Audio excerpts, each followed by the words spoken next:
الرحيم الحمد لله نحمده ونستعينه ونستغفره ونعوذ بالله من شرور أنفسنا ومن سيئات أعمالنا من يهده الله فلا مضل له ومن يضلل فلا هادي له ونشهد أن لا إله إلا الله وحده لا شريك له ونشهد أن سيدنا ومولانا محمدا عبده ورسوله صلى الله تعالى على حبيبه وقائدنا وسيدنا وأسوتنا رسولنا محمد صلى الله عليه وسلم وعلى آله وأصحابه وأتباعه أجمعين.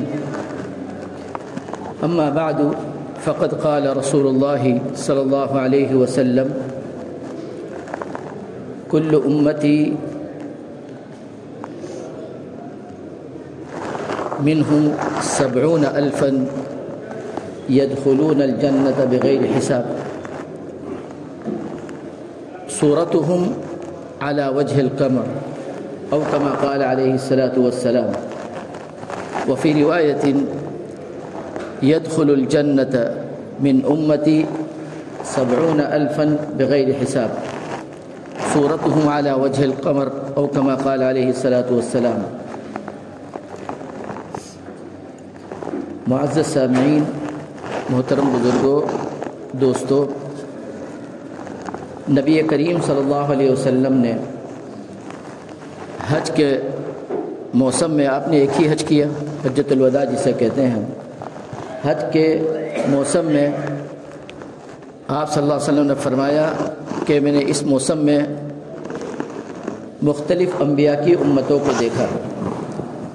بعض انبیاء ایسے تھے کہ جن کے ساتھ کوئی نہیں تھا، یعنی ان کے اوپر کوئی ایمان نہیں لایا. بعض کی حالت یہ تھی کہ ان کے ساتھ 2 یا 3، بعض کے ساتھ 5 یا 6، بعض کے ساتھ 10 یا 12، اور بعض کی امتی میں اس سے کچھ زیادہ. اسی درمیان میں نے دیکھا کہ ایک نبی آ رہا ہے اور اس کے ساتھ اتنی بڑی تعداد ہے کہ جس نے میدان کو بھر دیا. تو میں نے پوچھا یہ کس کی امت ہے؟ تو ندا آئی کہ یہ موسیٰ علیہ السلام ہے. خیال آیا کہ بھئی اتنی بڑی تعداد میں ان کے اوپر ایمان لائے ہیں. پھر حکم ہوا کہ اب دیکھو تم پہاڑوں کی طرف، داہنی طرف، بائیں طرف، افق میں دیکھو، داہنے سامنے کی طرف، پیچھے کی طرف. جب میں نے نظر ڈالی اپنے داہنے کی طرف، اپنی داہنے طرف پہاڑوں پر اور بائیں طرف پہاڑوں پر اور سامنے افق میں، پیچھے افق میں، تو سب کے سب جو ہے لوگوں سے بھرا ہوا تھا. میں نے پوچھا یہ کس کی امت ہے؟ کہنے لگے یہ آپ کی امت ہے. اور آپ کی امت کی تعداد تمام امتیوں سے زیادہ ہے.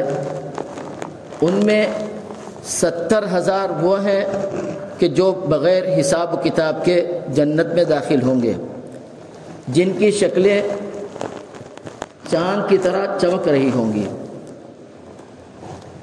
یہ نبی کریم صلی اللہ علیہ وسلم کا ارشاد پاک ہے. اب ظاہر ہے کہ جب یہ سنا صحابہ کرام رضوان اللہ تعالیٰ علیہم اجمعین نے کہ 70,000 امتی ایسے ہیں کہ جو جنت میں بغیر حساب و کتاب کے داخل ہوں گے، تو سب کی تمنا ہے کہ اللہ سبحانہ وتعالیٰ اس کو ان مبارک لوگوں میں اور ان خوش نصیب لوگوں میں شامل کرے. چنانچہ آپس میں گفتگو شروع ہوئی کہ کون ہو سکتے ہیں. آپ صلی اللہ علیہ وسلم نے فرما دیا اور بس اسی پہ اکتفا کر لیا. اب جب آپ صلی اللہ علیہ وسلم تشریف لے گئے اور صحابہ کرام رضوان اللہ تعالیٰ علیہ اجمعین تنہا ہوئے، تو آپس میں گفتگو ہوئی کہ کون لوگ ہو سکتے ہیں. تو ان میں سے بعض نے کہا کہ یہ وہی لوگ ہیں جنہوں نے نبی کریم صلی اللہ علیہ وسلم کا ساتھ رہے، آپ کا ہمیشہ ساتھ دیا، کبھی مخالفت نہیں کی، اور آپ کے ساتھ جو ہے غزوات میں شریک رہے، آپ کے سفر میں شریک رہے، آپ کے حضر میں شریک رہے.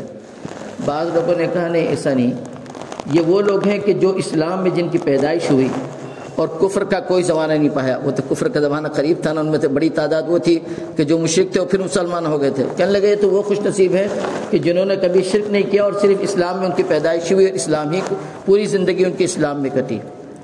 یہی جو ہے آپس میں گفتگو ہو رہی تھی اور نبی کریم صلی اللہ علیہ وسلم تشریف لے آئے. آپ صلی اللہ علیہ وسلم تشریف لائے تو آپ صلی اللہ علیہ وسلم نے پوچھا کیا باتیں ہو رہی ہو اور کس چیز میں تمہارا مناقشہ ہو رہا ہے؟ تو کہا کہ یا رسول اللہ آپ نے خوشخبری سنائی لیکن بتلایا نہیں کہ وہ کون لوگ ہیں.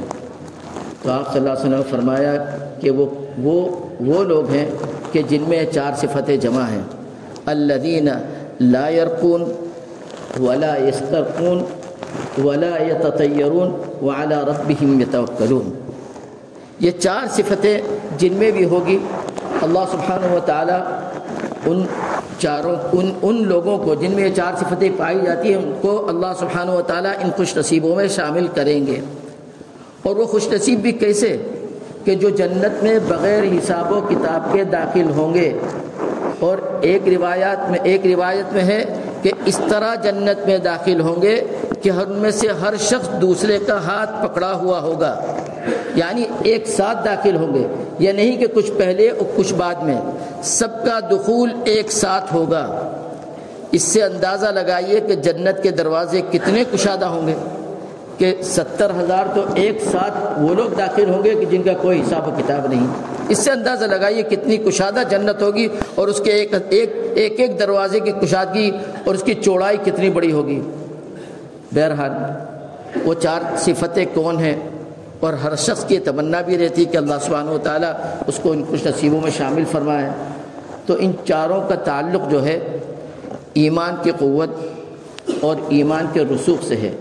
جتنا ایمان مضبوط ہوگا اور جتنا ایمان دل کی گہرائیوں میں اترا ہوا ہوگا اور جتنا ایمان پختہ ہوگا اتنا اللہ سبحانہ و تعالیٰ اس کو اس مرتبے کے قریب کر دیں گے. اور جب مکمل رسوخ حاصل ہو جائے گا اور مکمل جو ہے اس کا ایمان مضبوط ہو جائے گا اور قوت کے آخری درجے میں پہنچ جائے گا اس کا ایمان، تو وہ ان خوش نصیبوں میں شامل ہو جائے گا. اسی لیے بعض روایات میں یہ بھی ہے کہ ان میں سے ہر شخص کے ساتھ 70,000 آدمی ہوں گے. یعنی ہر شخص اپنے پیچھے 70,000 آدمیوں کو لیے ہوئے ہوگا. ہو سکتا ہے یہ وہ لوگ ہیں جن کی وہ سفارش کریں، ہو سکتا ہے وہ لوگ بھی جو ہے جن کا ایمان جو ہے اس مرتبے کو، اس منزل کو نہیں پہنچا اور اس مقام کو نہیں پہنچا لیکن اس کے قریب رہا. تو ایمان کی پختگی کا اصل جو ہے اس کا دار و مدار ایمان کی پختگی پر ہے. اور ایمان کی پختگی جو ہے وہ ایمان کے 6 ارکان پر منحصر ہے. پہلا رکن تو جو ہے شہادتین، آپ سب جانتے ہیں کہ توحید اور رسالت دونوں پر ایمان. اور اللہ کا فضل ہے جو بھی مومن ہوتا ہے وہی ضرور پڑھتا ہے اشہد ان لا الہ الا اللہ و اشہد ان محمدا عبدہ و رسولہ. اس کے پڑھے بغیر، اس پر ایمان لائے بغیر یا اس پر یقین کیے بغیر وہ مومن ہو ہی نہیں سکتا. دوسری چیز نماز.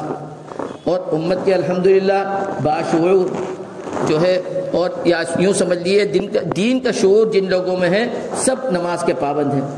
اور نمازوں کے جو ہے کوشش ان کی یہ ہوتی ہے کہ نمازیں ہو جماعت کے ساتھ ہو، تکبیر اولیٰ کے ساتھ ہو اور خشوع کے ساتھ ہو، یہ کوشش ہوتی ہے. اور پھر تیسرا زکوٰۃ. ایک طبقہ مسلمانوں کا بڑا زکوٰۃ بھی دیتا ہے.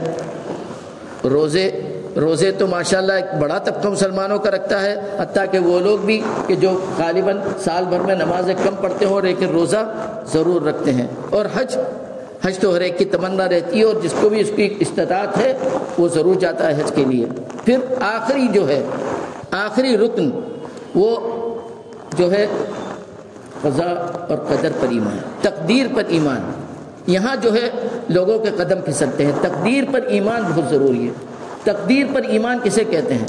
تقدیر پر ایمان یہ ہے کہ پہلے تو آپ کو پختہ یقین ہو کہ اللہ سبحانہ و تعالی ہر چیز جانتے ہیں. یہ تقدیر پر ایمان کے جو ہے چند مراتب ہے. سب سے پہلا تو علم ہے کہ آپ کو یہ پختہ یقین ہو کہ اللہ یعلم، کہ اللہ جانتے ہیں ہر چیز کو. اللہ سبحانہ و تعالی ازل سے، یعنی ازل کا مطلب یہ ہے کہ اس کی کوئی ابتدا نہیں، اس وقت سے سب جانتے ہیں کہ کون کس وقت پیدا ہوگا اور کس حالت سے گزرے گا، کس وقت ہاتھ اٹھائے گا، کس وقت ہاتھ جو ہے نیچے کرے گا، کب اٹھے گا، کب بیٹھے گا، کب سوئے گا. جزیات اور کلیات ہر چیز کا علم اللہ کو ہے. پھر دوسری چیز، اللہ سبحانہ و تعالیٰ نے اپنے جو ہے جاننے کے بعد جب قلم پیدا کیا اللہ سبحانہ و تعالیٰ نے، اور سب سے پہلی مخلوق جو اس دنیا میں پیدا ہوئی وہ قلم ہے. اللہ سبحانہ و تعالیٰ نے سب سے پہلی مخلوق قلم پیدا کی. قلم کو پیدا کرنے کے بعد اللہ نے حکم دیا کہ ان ساری چیزوں کو لکھ لو.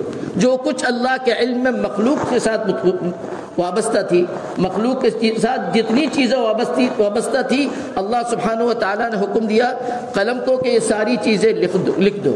تو حدیث پاک میں آتا ہے کہ قلم نے آسمانوں زمینوں کے پیدا ہونے کے 50,000 سال پہلے یہ ساری چیزیں لکھ دی۔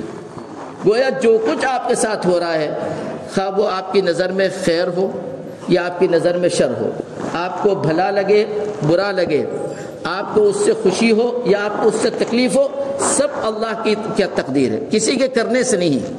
اسباب ہیں، لوگ سبب بن جاتے ہیں۔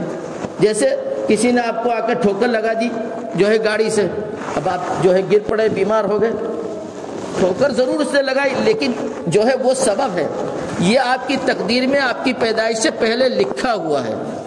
اگر آپ کو کسی نے جو ہے آپ کو نقصان پہنچایا تو نقصان تو آپ کو پہنچا اور آپ کو تکلیف بھی ہوگی کہ فلاں کے ذریعے مجھے نقصان پہنچا ہے، لیکن ایمان کا تقاضا یہ ہے کہ آپ دل میں یہ یقین رکھے کہ یہ تکلیف تو اللہ کی طرف سے ہے۔ اللہ نے تقدیر میں اگر نہ لکھی ہوتی تو یہ تکلیف مجھے پہنچتی کیسے؟ اللہ نے تقدیر میں لکھ دی ہے تو اس کو سبب بنایا ہے۔ اسی کو کہتے ہیں کہ قاتل کے قسمت میں گناہ تھا، اگر ایک چند سیکنڈ انتظار کرتا تو وہ تو مرنا تھا اس کو۔ ہمارا ایمان ہے کہ جس کی موت آئے گی نہ وہ ایک سیکنڈ آگے نہ ایک سیکنڈ پیچھے، ایک لمحہ پہلے نہ ایک لمحہ بعد، اس کو اس وقت موت آئے گی۔ تو قاتل انتظار کر لیتا تو اس کو مرنا تھا، لیکن سبب اللہ سبحانہ و تعالیٰ نے دنیا میں اسباب بنا رکھے ہیں، اور دنیا میں جتنے بھی افعال ہیں ان ساری چیزوں کو اسباب کے ساتھ جوڑ دیا ہے۔ تو ہم کو جتنی بھی تکلیفیں پہنچتی ہیں، ہم کو جتنی بھی راحتیں پہنچتی ہے، چاہے لوگ اس کے اسباب ہوں، لوگوں میں اس کے اسباب ہوں، لیکن وہ سب اللہ کی طرف سے ہے۔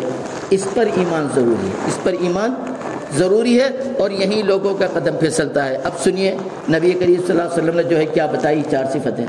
سب سے پہلی صفت تو آپ نے بتائی الذین لا یرقون، کہ وہ لوگ ہیں کہ جو جادو منتر نہیں کرتے ہیں، تعویذ گنڈا نہیں کرتے ہیں، جو تعویذ جو رقیہ کے پیچھے نہیں پڑے رہتے۔ الذی، صحیح مسلم کی حدیث ہے، الذین لا یرقون، کچھ ہوا تو کیا فوراً رقیہ سنو، کچھ ہوا تو کہ فوراً جو ہے فلاں وظیفہ بتاؤ، کوئی چیز ہوئی تو کہ بھائی مولانا کوئی یہ میرے سامنے یہ تکلیف آ گئی، آپ اس کا وظیفہ بتائیے، بیمار ہو گئے تو کہ بیمار ہو گئی ذرا وظیفہ بتائیے۔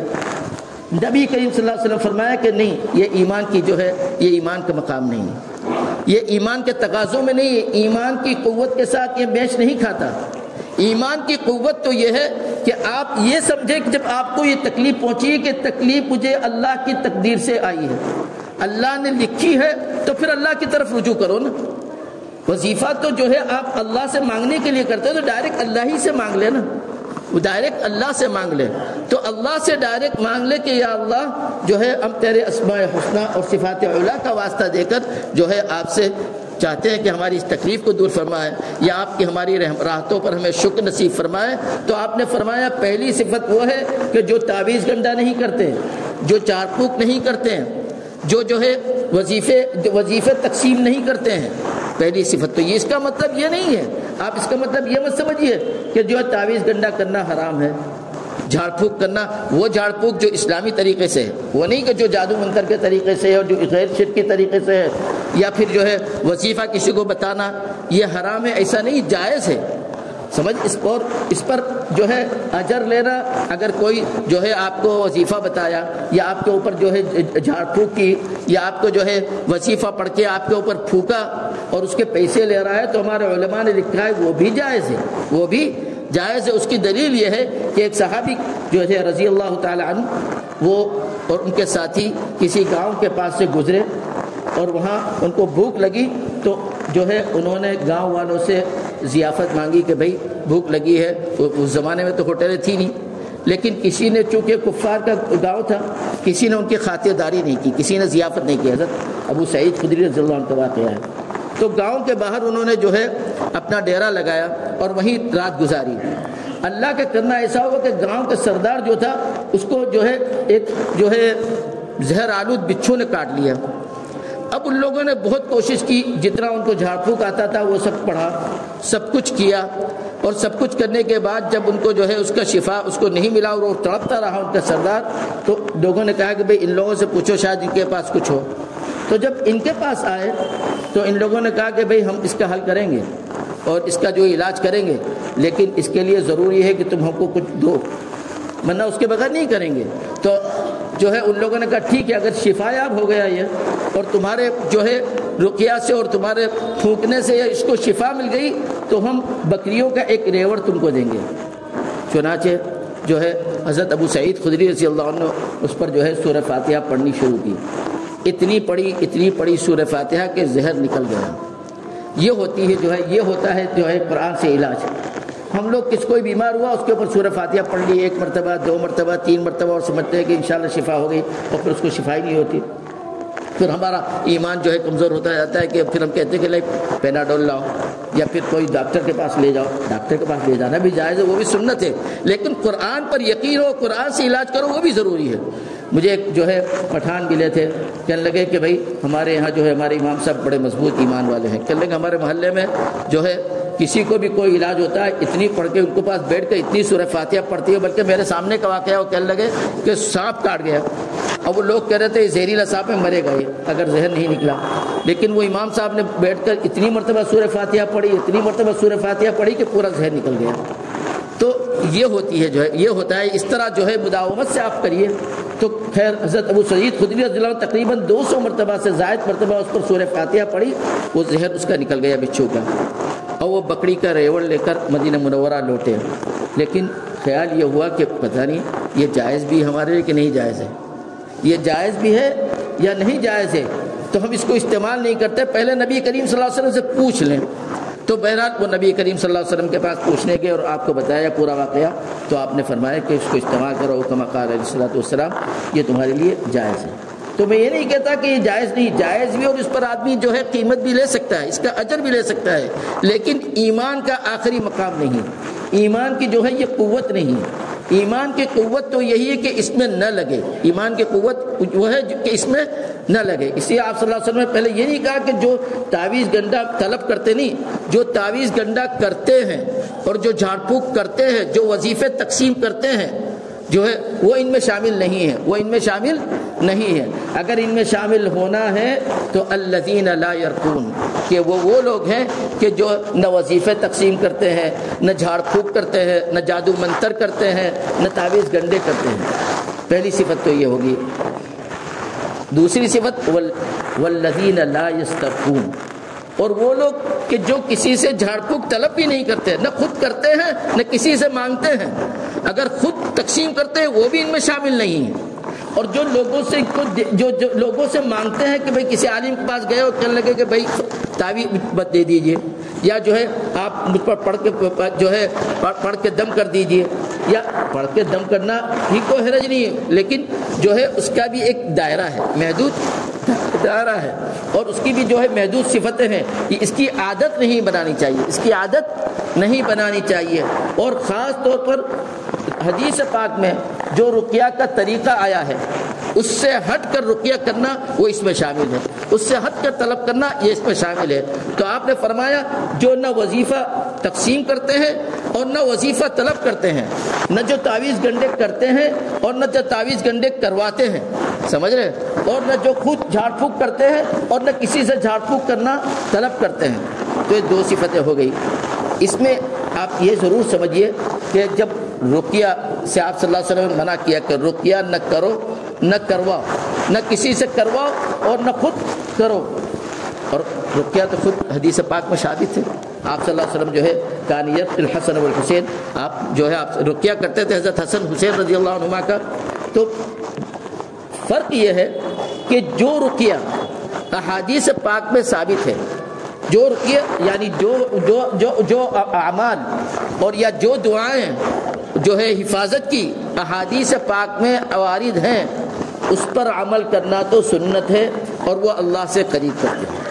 اس سے ہٹ کر مزید وظیفے جو ہیں اس میں ضرور فائدے ہیں، اور اس میں میں نہیں کہتا اس میں فائدے نہیں ہیں، اس میں ضرور فائدے ہیں اور اس کو وہ اپنی تاثیر بھی رکھتے ہیں، لیکن ایمان کی قوت کے منافی ہے، ایمان کی قوت کے منافی ہے۔ یہ ہے آپ صلی اللہ علیہ وسلم یہ فرما رہے ہیں کہ بھائی جو تم کو بتا دیا گیا، اللہ سبحانہ و تعالیٰ نے جب ہم کو دین دیا تو اس دین کے ساتھ وہ ساری چیزیں دی جس میں ہماری ہر طرح کی خیر و خوبی ہے، اور ساتھ ساتھ ہمیں وہ دعائیں بتائی ہیں، صبح شام کے اذکار بتائے ہیں کہ جس کو آپ پڑھ لیں تو پھر اللہ کے امان میں آپ جائیں گے، اللہ کی حفاظت میں آ جائیں گے۔ سب سے آسان تو ہے کہ فجر کی نماز، آپ فجر کی نماز پڑھ لیں، اللہ کے ذمے میں ہے۔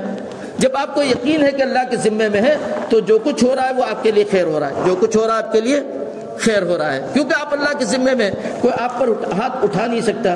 مزید یہ ہے کہ اس کے بعد صبح کے جو اذکار اگر آپ نے پڑھ لیے تو اور اللہ کی حفاظت میں آ گئے، پھر آپ کو مزید وظیفہ پڑھنے کی کیا ضرورت ہے؟ پھر آپ کو مزید طلب کرنے کی، آپ اپنا وقت قرآن کریم میں لگائیے اور کسی اور چیز میں لگائیے۔ آپ نے جب قرآن فجر کی نماز پڑھ لی اور جو ہے صبح کے اذکار کر لیے، جس میں صبح کے شام کے اذکار میں اللہ سبحانہ و تعالیٰ نے ساری چیزیں میں شامل فرما دی ہے، دنیا کی خیر، آخرت کی خیر، دنیا کی جو ہے بھلائی، آخرت کی بھلائی، وسعت جو ہے مال کی، وسعت اولاد کی، سعادت جو ہے اہل و عیال کی، اور دارین کی جو ہے خوشیاں، دارین کے ساتھ ساری چیزیں ان دعاؤں میں اور ان وظائف میں اور ان اذکار میں آ گئیں۔ جب ان اذکار میں اور وظائف میں ساری چیزیں آ گئی تو آپ کو مزید وظیفہ کرنے کی ضرورت کیا ہے؟ آپ جو ہے اس کو قرآن کریم میں لگائیے، آپ اس وقت کو درود شریف میں لگائیے۔ یہ ایمان کا تقاضا، یہ ہے ایمان کا تقاضا۔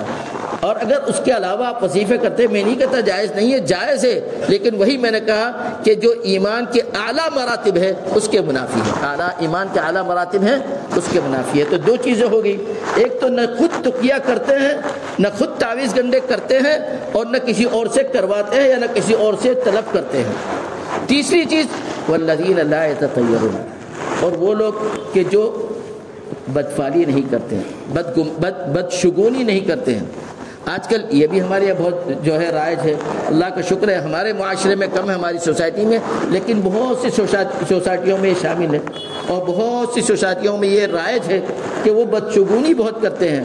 کالی بلی دیکھ لی تو ان کو جو ہے ایک وہم، جسے بدشگونی کہتے ہیں، وہم پرستی۔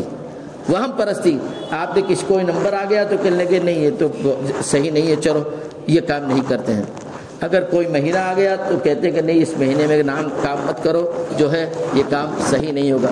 ناموں میں لوگوں کو وہم، یہ نام رکھ دیا تو اب ساری زندگی تکلیف پہ گزرے گی، یہ بھی وہم ہے لوگوں کو، یہ بھی ایمان کے جو ہے قوت کے منافی ہے اور ایمان کے اعلیٰ مراتب کے منافی ہے۔ تو اس طرح کے بہت سے وہم ہمارے یہاں رائج ہے، سمجھ رہے ہیں۔ اور اسی طرح مکانوں کا وہم کہ اس مکان میں رہ رہے تو اس مکان میں رہنے تو ہمارا کام نہیں بنے گا، مکان بدلو یا جگہ بدلو، یا اس طرح کے بے شمار جو ہے چیزیں ہمارے معاشرے میں رائج ہے، جو ہے یہ ہو سکتا ہے، میں نہیں کہتا، یہ ہو سکتا ہے کہ بعض جگہوں پر اور بعض جو ہے کاموں میں اس طرح کی چیزیں شامل ہوں، لیکن اس طرح کا وہم رکھنا بعض مرتبہ تو ایمان کے منافی ہے بالکل، اور بعض مرتبہ ایمان کے منافی نہیں لیکن قوت ایمان کے منافی ہے۔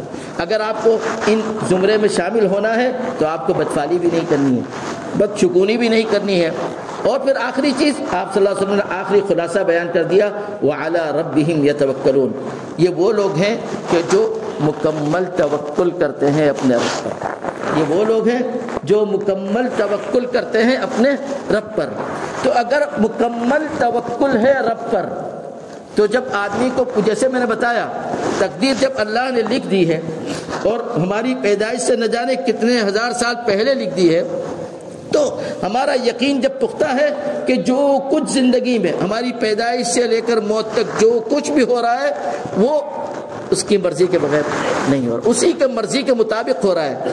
جب ہمارے ذہنوں میں یہ زندہ ہو جائے گا کہ اس کی مرضی کے مطابق ہو رہا ہے تو پھر بہت سے مشاکل سے ہم محفوظ ہو جائیں گے، بہت سے مشاکل سے محفوظ ہو جائیں گے، اور دل بھی صاف ستھرا ہو جائے گا۔ دل بھی صاف ستھرا ہو سکتا ہے وقتی رنجش ہو سکتا ہے وقتی تکلیف ہو، ورنہ جو ہے آپ صلی اللہ علیہ وسلم پہ کتنی تکلیفیں آئیں، آپ صلی اللہ علیہ وسلم کو کتنی تکلیفیں پہنچائی گئی، لیکن جن لوگوں نے تکلیف پہنچائی ہے آپ صلی اللہ علیہ وسلم پھر انہی کے ساتھ شیر و شکر کی طرح رہے، گھل مل کر رہے۔ یہی حال صحابہ کرام رضوان اللہ تعالی اجمعین کے ساتھ ہوا، اور جو ہے یہ نہیں، آپ صلی اللہ علیہ وسلم پر سحر بھی ہوا لیکن آپ صلی اللہ علیہ وسلم نے اس کے قتل کا حکم نہیں دیا۔ یہ ساری چیزیں اس لیے کروائی گئی تاکہ یہ امتیوں کے دل و دماغ میں یہ راسخ ہو جائے کہ جو کچھ ہوتا ہے اللہ کے حکم سے ہوتا ہے، جو کچھ ہوتا ہے اللہ کے حکم سے اور اللہ کی تقدیر سے اور اللہ کے فیصلے سے ہوتا ہے، اور جو کچھ اللہ نے مقدر کیا اسی کے مطابق ہوتا ہے۔ دنیا میں جو ہے دارالاسباب ہے، اگر کوئی اسباب بنتا ہے تو آپ کو ضرور سے رنجش ہوگی، سمجھ رہے ہیں؟ کسی نے آپ پر جادو کروا دیا، کسی نے آپ کے کاروبار میں نقصان پہنچا دیا، کسی نے آپ کو جو ہے آپ کے اوپر حملہ کر دیا، سمجھ رہے، کسی نے آپ کے جو ہے آپ کی نوکری چھٹوا دی، یا کوئی بھی کسی طرح بھی آپ کو نقصان پہنچایا ہے تو وہ سبب ہے، وہ سبب ہے۔ آپ کو رنجش اس سے ہو تو ہو، لیکن رنجش کی حد مقرر ہے، کتنی؟ رنجش کی حد مقرر ہے کتنی؟ 3 دن۔ رنجش کی حد مقرر ہے کتنی؟ 3 دن۔ 3 دن کے بعد یا تو نبی کریم صلی اللہ علیہ وسلم جھوٹے یا وہ جھوٹا، الیاذ باللہ، الیاذ باللہ۔ آپ صلی اللہ علیہ وسلم فرمایا نا، یہ تو آپ کا فرمان ہے نا، تو رنجش کی بھی جو ہے مدت مقرر ہے 3 دن کی۔ 3 دن کے بعد آپ کو اس سبب سے بھی رنجش نہیں ہٹتا۔ اگر آپ کو کوشش کر کے کسی نے آپ کو اچھی سروس سے ہٹا دیا، آپ کوشش کر کے آپ کے جو ہے کسی بچے کو مروا دیا، الیاذ باللہ، اللہ سب کی حفاظت فرمائے، یا آپ کو کوشش کر کے آپ کے کاروبار کو جو ہے نیست و نابود کروا دیا، آپ کو تکلیف پہنچے گی نا، انسان ہے، تکلیف پہنچے گی، لیکن تکلیف پہنچے اسلام اس سے منع نہیں کرتا، لیکن اس کی حد مقرر کر رکھے۔ حد کیا ہے؟ 3 دن۔ اس سے زیادہ جو ہے تکلیف کو رکھنا یہ ایمان کے منافی ہے، یہ توکل کے منافی ہے۔ تو آپ صلی اللہ علیہ وسلم فرمایا کہ دیکھو، اگر ہر امتی یہ چاہتا ہے نا، ہر امتی یہ چاہتا ہے کہ اس کا جو ہے داخلہ جنت میں ہو بغیر حساب، مانگتا بھی ہے یا اللہ بغیر حساب و کتاب کے جو ہے جنت میں داخل فرما دے، لیکن آپ صلی اللہ علیہ وسلم نے کھول کے رکھ دیا کہ جو ہے اگر تم کو یہ کرنا ہے اور جنت میں بغیر حساب و کتاب کے داخل ہے تو دیکھنے جائیں تو بہت آسان ہے کہ نہ، آپ جو ہے سنت کے وظائف جو ہے اس پر پابندی کیجیے، نمازوں کا اہتمام کیے صبح شام کی، اور ساری نمازوں کا اور صبح شام کے جو اذکار ہیں اس کی پابندی کیجیے، اور احادیث پاک میں جو حفاظت کے طریقے آئے ہیں اس پر عمل کیجیے بس، اور پھر اللہ پر توکل کیجیے، اور کسی طرح کی وہم پرستی مت رکھیے، کسی طرح کی وہم پرستی نہ رکھیے۔ جب یہ بات سنی صحابہ کرام رضوان اللہ تعالی اجمعین نے نبی کریم صلی اللہ علیہ وسلم سے، تو ایک صحابی تھے ان کا نام عکاشہ ابن محصن تھا رضی اللہ عنہ، بہت جلیل قدر صحابی ہے، بدری صحابی ہے، اٹھ کے عرض کیا یا رسول اللہ دعا کر دیجئے کہ اللہ مجھے اس میں شامل فرما دے۔ تو آپ نے فرمایا کہ تم انہی میں سے ہو۔ پھر دوسرے صحابی کھڑے ہوئے، یا رسول اللہ میری بھی دعا کر دیجئے۔ تو آپ نے فرمایا کہ بھائی عکاشہ تم سے سب کر گئے، پہلے تم اٹھتے تو تم کو مل جاتی دعا، اب وہ جو ہے کیونکہ سلسلہ پھر شروع ہو جاتا نا، دوسرے سے کہتے پھر تیسرے سے کہتے کہ آپ نے فرمایا کہ عکاشہ تم سے سبقت کر گیا۔ اب جو ہے 70,000 امتی جو ہے جنت میں داخل ہوں گے۔ ہم لوگ کے اعمال تو اس طرح کے نہیں ہیں کہ ہم ان میں شامل ہو سکے، لیکن اللہ سے دعا کرتے رہنا چاہیے، ہو سکتا ہے ہم ان لوگوں میں شامل ہو جائے جو اس 70,000 اپنے پیچھے لوگوں کو لے کر جائیں گے، تو بیڑا پار ہو جائے گا، اور پھر اللہ کی ذات سے کوئی بعید نہیں ہے، کسی وقت قبولیت کی گھڑی پا لیں گے۔ قبولیت کی گھڑی جو ہے جمعے کے دن اور جمعے کے علاوہ بھی کبھی بھی آدمی پا لیتا ہے، تو آدمی دعا کرتا ہے، ہو سکتا ہے کہ زندگی میں کسی وقت قبولیت کی گھڑی پالے تو اس کا بیڑا پار ہو جائے گا۔ اللہ سبحانہ و تعالیٰ مجھ کو بھی اور آپ کو بھی، ہمارے بڑوں کو جو اللہ کے رحمت میں پہنچ چکے ان کو بھی، اور ہماری آنے والی نسلوں کو، سب کو ان خوش نصیبوں میں شامل فرمائے، اور وہ صفتیں ایمان کے قوت کی اور ایمان کی جو ہے طاقت کی یا ایمان کے رسوخ کی جو صفتیں نبی کریم صلی اللہ علیہ وسلم بیان کی ہے وہ ہمارے اندر پیدا فرما دیں، ہمارے گناہوں کو معاف فرما دیں، اللہ سبحانہ و تعالی ہم سے راضی ہو جائے اور زندگی کے آخری سانس تک ہم سے راضی ہو، اور ہم سے ہماری ملاقات اللہ سے اس طرح ہو کہ اللہ ہم سے راضی ہو اور ہم اللہ سے راضی ہو۔ اللہ سبحانہ و تعالی ہم سب کو ان تمام باتوں پر جو کچھ کہا گیا ہے اس پر عمل کرنے کی توفیق عطا فرمائے، اسے قبول فرمائے۔ سبحان ربک رب العزت عما یصفون وسلام علی المرسلین والحمد للہ رب العالمین، وصلی اللہ تعالی وسلم وبارک علی خیر خلقہ سیدنا محمد وعلی آلہ وصحبہ اجمعین۔